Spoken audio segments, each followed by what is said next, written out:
make him as comfortable as you can. And that's what I did.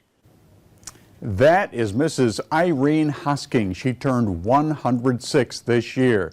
She was one of the first Army nurses to give anesthesia to injured soldiers during World War II. She sat down with News 10's Tanaya Jordan, reflecting on her experience as an Army nurse in Australia caring for the wounded. That's me.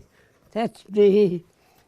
It was up to me to make those fellows as comfortable as possible while in my care, and they got the best that I could give.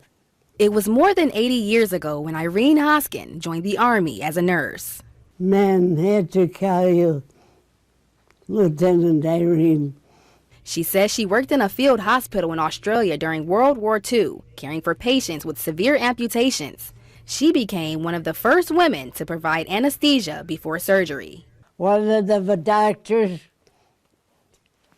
looked at me and said, "You are going to learn to give anesthesia."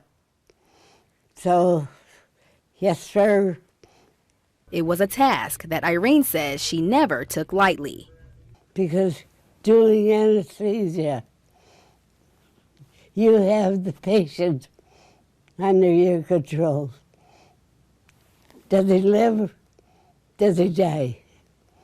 You make sure he lives. According to the National World War II Museum, less than 1% of World War II veterans are living. In April, Irene turned 106 years young. She says her service didn't just include physically caring for wounded patients. She says she was there for them emotionally.